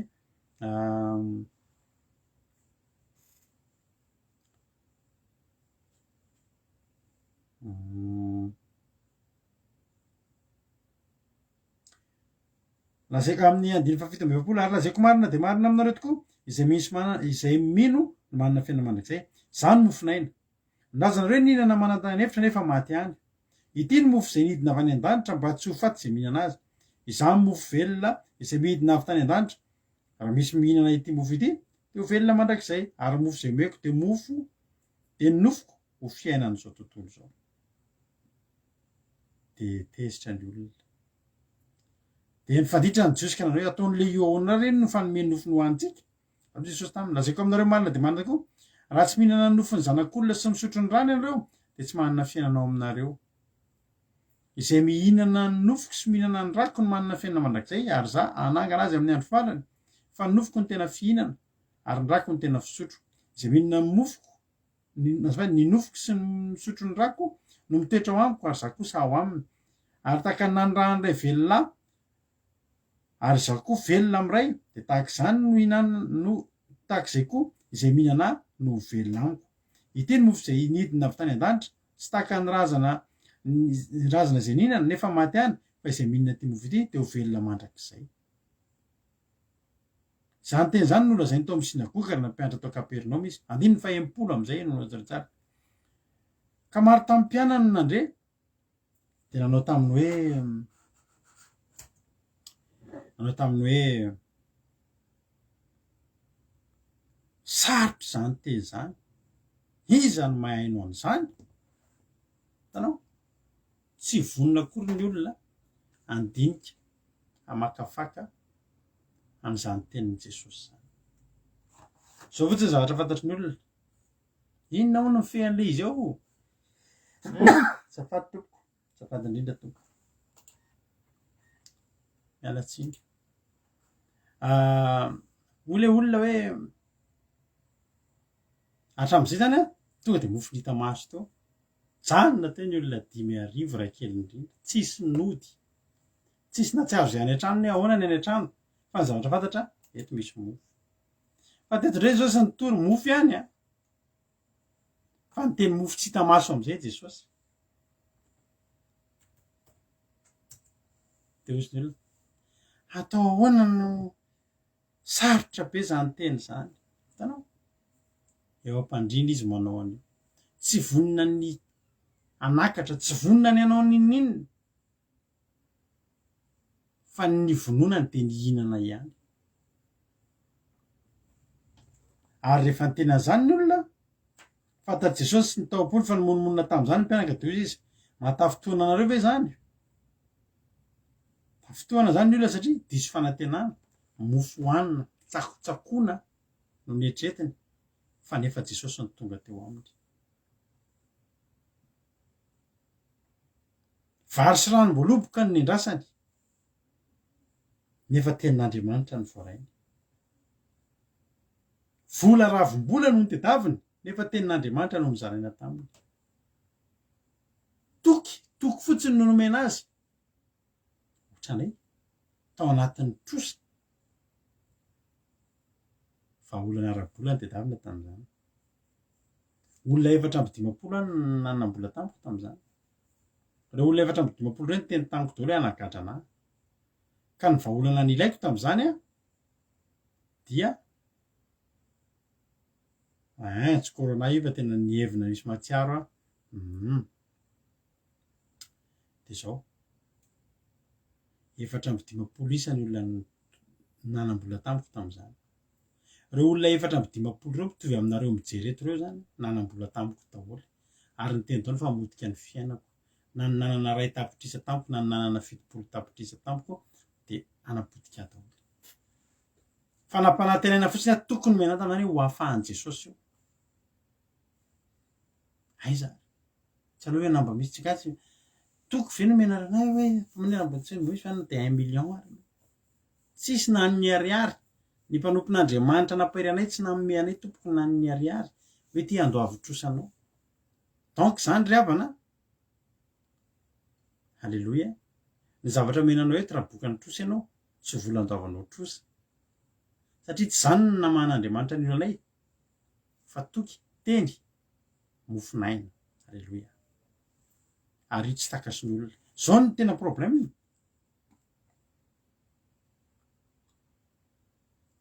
Andiny fa 12. Maika fa raha mahita zanak'olona miakatra amin'izay nitoerany taloha ianareo. Ny fanahy mahavelona. Ny nofo tsy mahasoa na inona na inona. Fa ny teny izay nolazaiko taminareo dia efa nasy fiainana. Fa misy ny sasany aminareo izay tsy mino. Inona hono? Ny teny izay nomeko anareo dia fanahy sy fiainana. Ary betsaka ny olona saikitsika rehetrarehetra mihitsy. Saikitsika rehetrarehetra ireo mihitsy e. Tsisy nanisy vidiny an'izany tenin'Andriamanitra izany. Satria tsy takatritsika fa fanahy sy fiainana. Fa za miteny anao androany, tsy vola ravim-bola ny hitako. Fa nidina tato anatiko, fanahy sy fiainana. Ary zaraiko aminao androany. Olona lehilahy anankiray manan-tsaina be zay mety hitanareo angamba hoe zaho izy raha manana 20 € dia omeko anao. Dia ianao manana 20 €, za tsy manana ninina intsony. Fa raha ohatra izy androany, omeko anao fotsiny ny hevitra nazahoako an'ilay 20 €, dia za mbola manana 20 €, ianao ahazo 20 €, dia nitombo ilay izy. Halleloia. Raha eto ianao manana trosa, ka raha manam-bola izay omenanao hamahana ny trosanao, mety tsy mahavanitrosanao rehetrarehetra iny ary azadino fa mbola afaka anina trosa hafa indray anao raha afaka-pitso ary vitanay misy fetrany.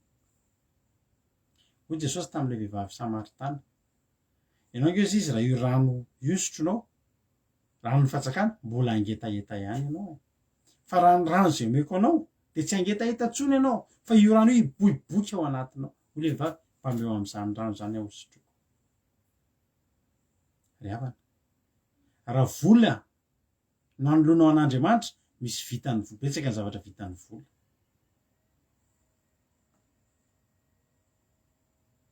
Fa misy koa zavatra tsy vitany vola. Jesosy rehefa teto dia fantatry Jesosy hatramin'ny voalohany izy izay tsy nisy izay hamadika azy, ary hoy izy, izany lazaiko taminareo, tsy misy olona mahay manatona raha tsy nomen'Andriamanitra ihany izy. 2:20 amin'ilay Jaona 4 teo, zany hoe Jaona 6:66 zany dia zao ilay teny hoe hatramin'izany dia maro ny mpianana no nihembotra ka tsy niarina nandeha tamin'ny ntsony. Satria nanino ireo tsy niarina nandeha tamin'ny ntsony? Ny ten'Andriamanitra ny amin'ilay Hosea vakitsika teo hoe mitangorona hitady vary sy ranom-boaloboka aina izy dia mihodina miala amiko. Hozy ny olona efa lany manja, efa lany ny mofo tsisy apoka ntsony io ozy izy ny olona, jereo efa mamorona indray izy lazainy fa izy indray ny mofo lazainy fa fanasy fiainana izy. Jesosy rehefa mifanena aminao, tsy mofo sy ranom-boaloboka nomeny anao, fa ny tsara lavitra noho izany. Omeny anao ny mofo sy ranom-boaloboka, fa raha mitoetra eo aminy ianao dia omeny anao ny fiainana mandrakizay. Mahafinaritra ilay ohatra kely natao vity ohatra ny mpanao baolina dia misy le olona manana an'ilay baolina efa te hipasy amin'ilay olona iray. Ianao inge tena omen'Andriamanitra pasy tena mahafinaritra be mba hahafahanao manino, mba hahatonga ny baolina iny any aminao dia ireo ny ampiditra ny baolina iny dia ianao ny hibatany fandresena, ianao no horakorahan'ny olona. Alleluia. Ry havana, za teny aminao androany ahatsara ny fitadiavana vary sy ranom-boaloboka amin'Andriamanitra, satria ao amin'Andriamanitra tsy mila tadiavina akory zany, fa omena fotsiny. Ny vary sy ny ranom-boaloboka dia kado ao amin'Andriamanitra. Diso hevitra ianao raha hoy izy ianao hoe eto amin'ity fandaharana andramika izao ity tsy miresaka miliara mihitsy. Indray andro nahita fotoam-bavaka dia izao ny tenin'ilay pastera hoe raiso ny fanahy miliara.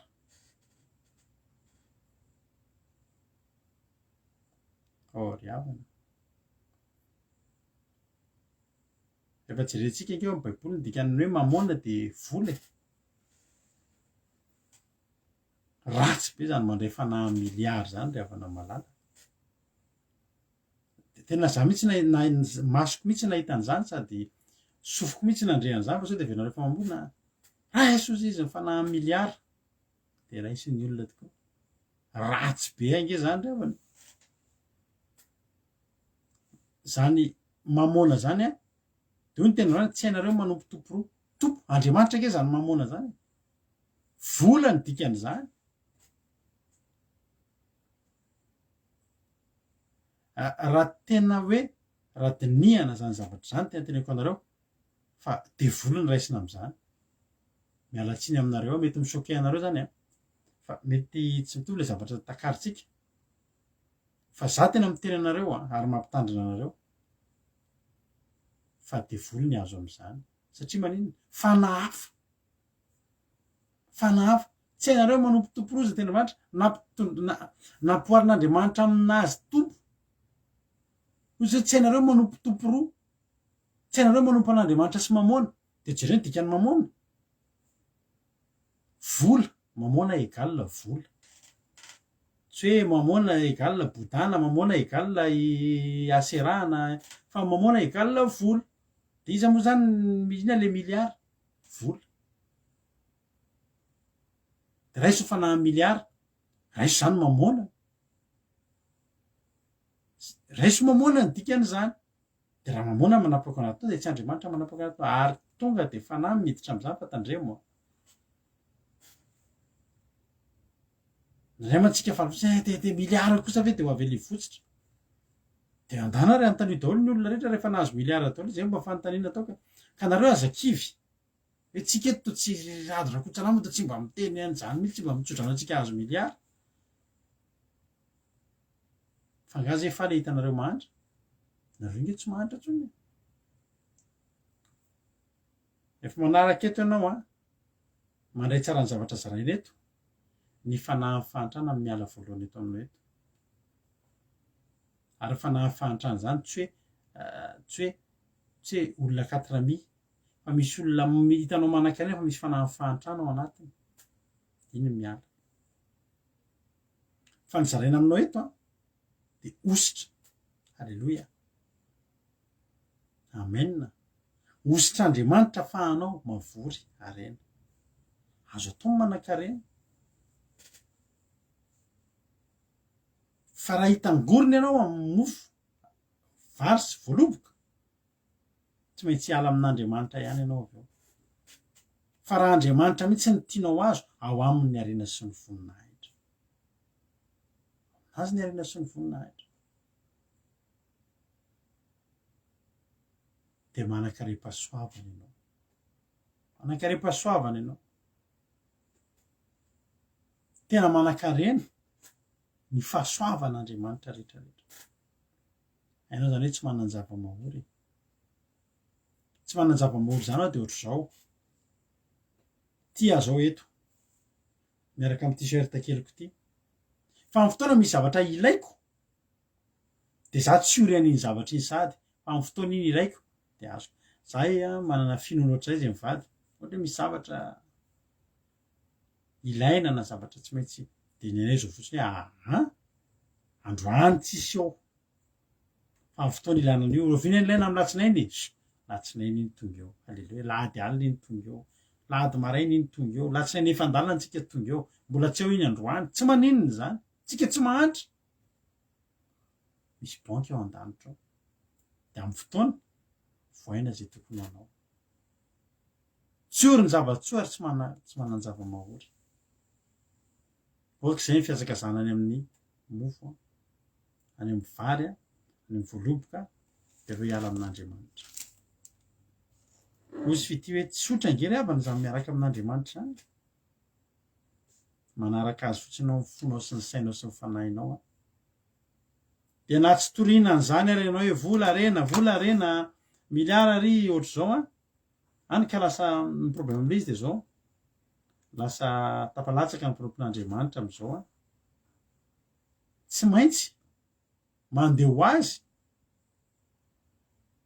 manao oeraoera be satria ampiseho amin'ny olona hoe zao le zavatra ampantenainay anareo io anananay io le izy ka raha anananay de tokony anananareo de mampalahelo sy mampime mihitsy ndraindray mahita pastera manao ohatran'ry Cristiano Ronaldo sy ry izy moa probox manan-karena indrindra eran-tany Moni izy moa nanany vola misy moa natao lasirina le maninona izy ty le ampisehoanany ao anaty garage de reo daholo ny tomobile de ampisehoanany ny akanjo anaovana sy ny vidin'ny kiraro sy ny vidin'ny akanjo anaovana ampisehoana eo ny rehetrarehetra satria maninona te ampiseho hoe Andriamanitra tena mitahy fiainanay tsara nge mijoro vavolombelona fa le izy lasa mivadika mivoana le izy lasa tsy mety halleloia ry havana malala aza mitaraina ambony fandrina tsony nao nomboka androany misy olana ianao misy vahaolana ao amin'Andriamanitra fa raha tadiavinao sy katsahanareo amin'ny fona rehetra ao izy Andriamanitra hitanareo ho hitanareo raha tadiavinareo sy katsahanareo amin'ny fonareo rehetra andao hitaraina amin'ny fo am'zay tsika manomboka androany andao tsy dradradradradradradradradratra foana eo ambony fandrina ntsony mifoaza raha-panahy ianao tena enjana ho azany olo zany manana trosa be izy maika mihitsy izy resaka tampoka demande d'ami tonga de efa misy message maromaro pasteur resaka mandritra ny fa rehefa tao ny tantarany am'zay misy problème mba omeo vahaolana pasteur inona meo vola zany tena taminazy sakolio ananana problème be ohatranao io ary raha trosanao io ampitombo izato amin'iny ianao fa zao nina nafaka anay no meko anao tenin'Andriamanitra milana amin'ny ratsy fanao ndao tsy kivavaka tsy hitako toy izy vandraky ty ny androany satria maninona te hidradradratra eo ambony fandrina fotsiny olona tsy te hifoaram-panany olona tsy te hanohana ny antso ny olona fa ianao aza manao an'izay ianao zao atao alleloia tonga de Andriamanitra mihitsy alaina ndao hitangorony tsika eo tongotry ny tompo anaraka an'Andriamanitra fa miraraka fotsiny ny vary sy ny voaloboka ny mofo sy ny loharano sy ny arena sy ny vonahitra miraraka fotsiny zany rehefa miara-mandeha amin'Andriamanitra isika za tsy mbola hita olona hoe mianompo an'Andriamanitra miara-mandeha amin'Andriamanitra matoky manaraka an'Andriamanitra ka fahafahambaraka ao an'Andriamanitra Andriamanitra kirafa na fahabaraka raha mahitanao hoe mezan'ny olona hoe mahantra velona tena tsisy ohatr' zany tadidio zay voninahitr'Andriamanitra no eny aminao tsy maintsy ataony zay apetipety anao fa Andriamanitra alaina Andriamanitra tediavina andao tsika hitangorona eo tongotr'Andriamanitra andao hitangorona eo amin'ny seza fiandrianana andao hitady azy amin'ny fotsika rehetra andao hitady azy amin'ny fotsika rehetra alleloia ka tsao izy ka tsao Jehovah'Andriamanitra atsao mifanjakany ka tsao mifanjakany sy mpamarina fa hanampy antsika ny zavatra rehetra andao anara-dian'Andriamanitra tsika am'ty inao voarainao zay afatra zay andao hitady an'Andriamanitra andao miara-mandeha amin'Andriamanitra miara-mandeha amin'Andriamanitra de miara-mandeha aminao eny ny fahasoavan'Andriamanitra de tsisy mahory anao mankasitraka atsika rehetra nahatry ny hatramin'ny farany tahiny tompoko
I'm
Rahantsika vavaky zany toroteny zany a.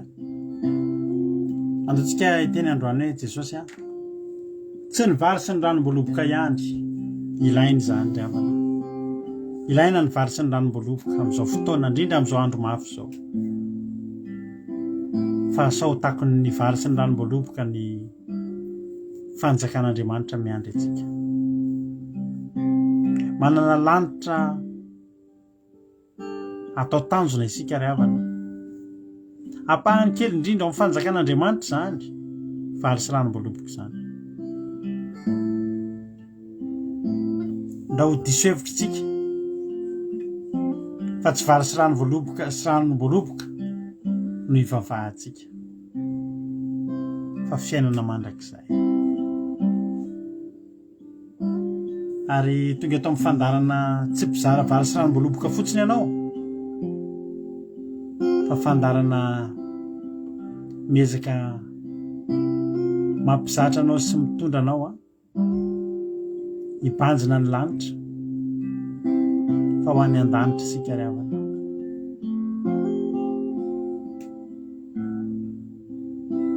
Mialohan'ny andehanantsika ny an-danitra tsy maintsy tahin'Andriamanitra ny fiainantsika fa aza matahotra ianao. Aza manana iahy ianao hoe adinon'Andriamanitra ny vary sy ny ranom-boaloboka tokony ho anao. Tsy adinon'Andriamanitra ireny. Tena ho tahin'Andriamanitra ny fiainanao.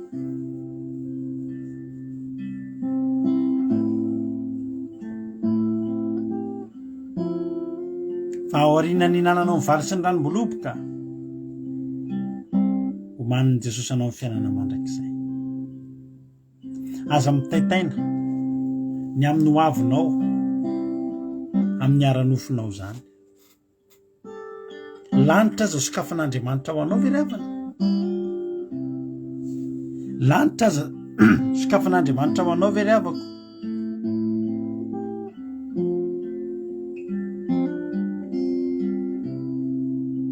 Dia izay vary sy ranom-boaloboka tsy omeny anao, tsy mino an'izany. Tsy izany ny Andriamanitra toriana aminao eto. Tsy Andriamanitra tsy manana afa-tsy ny lanitra hoe fiainana mandrakizay ihany fa tsisy ohatr'izay, tsisy akoatr'izay. Fa ny zavatra rehetra dia ananany. Fa ny fonao tsy tiany irona ny amin'ny vary sy ny ranom-boaloboka ka hanadino azy avy eo. Azonao atao no mifary amin'ny vary sy ny ranom-boaloboka ao an-kianjan'Andriamanitra. Azontsika atao no manan-karena, manana ny ampy ao amin'i Jesosy ry havana. Tsy fadiranovany zany ianao mivavaka. Tsy fadiranovany zany tsika mivavaka. Ary tsy mampahantra ny mivavaka.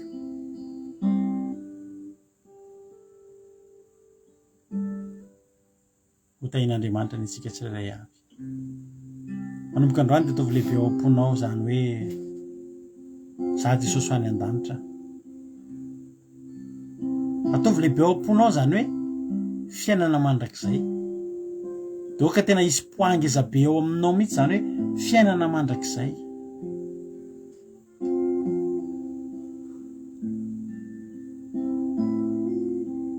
Zany ny antony ivavahantsika eo. Vary sy ranom-boaloboka zany ho azonao foana zany. Tsy olana amin'Andriamanitra manome anao an'izany. Ary mendrika anao zany. Ary mora hita zany. Fa ny fanjakan'Andriamanitra no sarotra no mahita azy.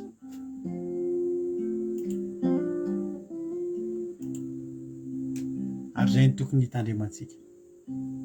Mialay eo ambony fandriana, mifoaza ara-panahy, aok'izay ny fitradradradrana foana. Fandaontsika tena hoe hiresaka amin'Andriamanitra. Mandao hiresaka amin'Andriamanitra. Ny vavaka dia tsy fitarenana, fa ny vavaka dia firesahana. Ao anatin'ny zavatra mahazo anao mihitsy ny tokony tediavinao sy katsahanao, aiza ianao Jesosy, aiza ianao Jesosy. Fa za mila fiainana, mila fanasy fiainana dia ny teninao. Halleluia. Misaotra Jesosy. Misaotranao Jesosy tamin'ity fotoana ity androany. Matoky sy mino Jesosy fa voaraindreto olona reto zany afatra zany. Za Jesosy matoky fa fanainao masina nandetika izany teny zany any amponiny tsirairay avy. Jesosy io raha misy eto olo vary sy ranom-boloboka, raha misy eto olo vola sy arena, omeo azy zany. Sokafo ny tananao dia ampidiny fitahina manana ambiampy reto mpanomponao reto. Fa nefa ao anatin'izany Jesosy azavelanao adininy. Halleloia. Fa misy lanitra miandry azy. Dia ianao fanamasina hitadalana ny tsirairay avy. Atonga ny tsirairay avy anisy vidiny. Tombam-bidy ngeza be. An'izany fiainan-danitra izany. Ny fiainana mandrakizay. Ny fiainam-panahy. Ka mba samy hiala eo ambony fandrinanay avokoa izahay. Tsy eo izay nidradradrandra foana. Fa hitady anao amin'ny fonay. Hitady ny fonao. Sotra Jehovah-Andriamanitra. Azavelanao misy diso anjara izay amin'izany teny zany. Azavelanao misy diso anjara izay amin'izany teny zany. Ary tsisy aminay reto tsony no ho hitanao Andriamanitra fa vary sy ranom-boloboka nitangoronana eto fa rehefa azo zany dia hiala izay. Esoritra ty anatin'ny fisainany reto olona reto zany hoe mahazo valim-bavaka dia lasa mandeha tsy mivavaka etsony. Valim-bavaka zany tohatra ekaranay amin'ny avoavo kokoa amin'ny ara-panahy anatonanay bebe kokoa an'Andriamanitra. Sotra Jesosy. Voninahitra ho anao. Dera ny haja sotra ho anao. Voninahitra efa anao hatramin'izay dia mandrakizay. Misy ny tsy voalazako Jesosy ianao mahalala ny masoa. Ady anao mihoatra lavitra anao izay maneritreretiny reto mpanomponao reto fa misy amin'izy reto mila valim-bavaka. Tena anatin'ny fotoana maika. Tsy misy adinonao renina deray azy. Tsofoka rano amin'ny anara-maherinao Jesosy Kristy tompony sabata reto olona reto. Izay mitolona ady mafy. Mila vahaolana, ara-bola, ara-pahasalamana, ara-tolo-kevitra. Dia menao azy zany. Tsy angatakandro ela ianao. Ataonao tsapany. Fa ny teny izay niraisiny teto dia teny manafaka. Teny manokatra varavarana ary teny mitondra fiainana. Fanasy fiainana ty anatinay. Sotra Jesosy malalo. Dia vory sy satana faritra amin'ny rano tsy afaka hitsaingo ka na dia litera ray ary tamin'izay teny napavy teto. Ho voninahitra Andriamanitra zany. Misy sotra ray eo. Halleluia. Amen.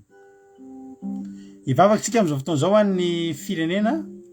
Dia ndao ampandrosotsika ny anabavitsika Nambinitsoa hivavaka ho an'ny firenena. Tany tompona anabavy Nambinitsoa.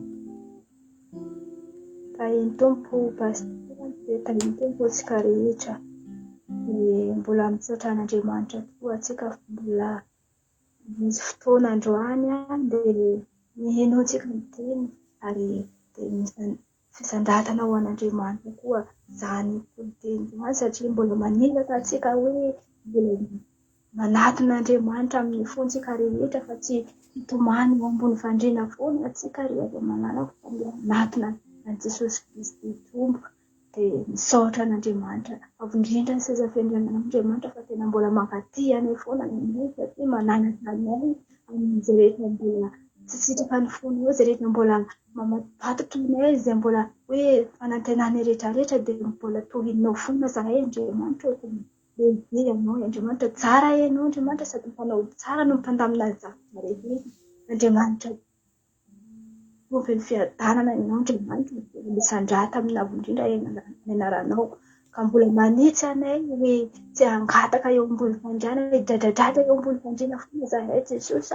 fa tena hitady amin'ny fohitra rehetra hitady ianao amin'ny foa mampanany rehetrarehetra izany fiainana mandrakizay izany izay nomenao anay izany fa tsy vary sy ranom-boloboka fotsiny no tadiavinao dia handositra zahay Andriamanitra mivanivatra izany foana ary izany no natakinao aminay eto Andriamanitra fa ny tsy hitomany ranom-boloboka sy vary izany foana Andriamanitra dia misaotra aminao zahay dia ekenay izany Andriamanitra satria izany ny zavatra hitinao aminay mbola tsy feno zahay Andriamanitra raha tsy tonga any aminao mety feno tokoa zahay fa raha tonga any aminao dia mandray anao tomponay tsy mpamonjy sy fiainanay zahay manompo mandray anao tompo sy mpamonjy ny fiainanay zahay Andriamanitra fa tena zambatra zahay manana ny fahafenona zahay ary mahazo zany fiainana mandrakizay izany zahay Jesosy dia ankehitriny Andriamanitra mbola misaotra anao koa zahay Andriamanitra fa mbola afaka mitondra mbavaka amin'ny firenena Andriamanitra tsy miankiny anao zany firenena malalana izany Andriamanitra tena midradradratra eraka ny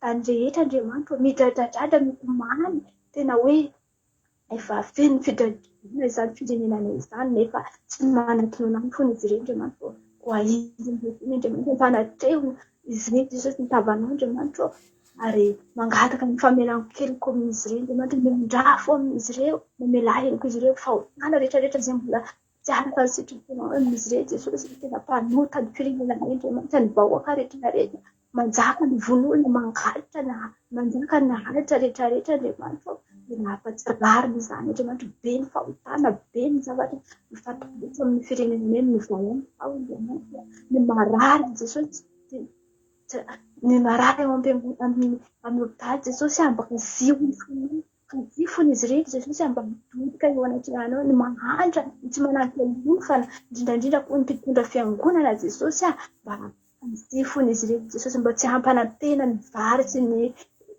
sy ny raha ny voaloboka foana izy ireo Jesosy fa mba manantena fiainana mandrakizay asy fa izany fiainana mandrakizay sy tany ho any aminao any Jesosy lanitra ho an'Andriamanitra rereny Andriamanitra ka mbola namazy izany bavaka ho amin'ny firenena izany Jesosy misy manantena zahay Jesosy fa hivaly izany bavaka ny firenena izany Jesosy ka hakasika ny firenena ka hitodika eo anatin'ny misandrata indray anaranao Jesosy misandrata lehibe ny anaranao Jesosy indreo ankehitriny Andriamanitra ny saraketo zahay fa ny fanamosina anao ny tantana anao sy miaro anao ary miherinao koa ny fambina amin'ny tsirairay avy hitondra amin'ny rehetra izay mbany amin'ity tontolo andro niany Jesosy misaotra indrindra moa zahay amin'ny fotoana rehetrarehetra natrehanao Jesosy misandrata amin'ny indrindra misaotra indrindra Jesosy dia tanina ho an'ny olombelona aleluia amen. Aleluia, mankasitraka indrindra ranavavy makirinina tsika nambintsy makirinina tanatin'izay vavaka matsiro mahafinaritra na maranona fotoana tolana vavaka teo am-piatan'Andriamanitra tamin'ity androany ity dia misaotra anareo ihany koa nahatrany hatramin'ny farany falybe zay araka taminareo teto androany misaotra ampandray anjara rehetra ranavavy Kodelela ranavavy Fity sy ranavavy makirinina tamin'ny fiarahana tamiko teto tamin'ity androany ity dia misaotra anareo ihany koa fa raha sy tetonareo dia nangigina rery teto zay raha mbola sy tonga any amin'ireo lanitra sao dia raha pitsidrentsika dia efa iona tonga moa izy dia efa ny andreo lanitra koa tsika miona halleloia ny fiarahantsika eto ny tapitra fa ny fiarahantsika tsy tapitra raha miditra ao anatin'ny sitevany Aki radio ianao dia meno ny Aki radio dia enonao foana zao toriteny sy izay rehetra toriteny manditsaky ny adiny teny misy toriteny ao amin'ny Aki radio amin'ray amin'ny efatra ny fito amin'ny folo maraina fito amin'ny folo maraina averinao zao fandaran'izao amin'ray amin'ny efatra ny fito amin'ny folo maraina fito ariva ihany koa dia misy toriteny mandeha andro aman'alina moa ny radio atsika akiradio.radio12345.com akiradio.radio12345.com ny afahanao mieno ny akiradio ka dia meno finaritra tahiny Jesosy raha pitsidrentsika mieno eto ho an'i Jesosy ny voninahitra ho amintsika kosany ny fiadanany sy ny fahasoavany ka dia tahiny Jesosy tsika rehetra mahereza daholo dia raha pitsidrentsika miona halleluia amen.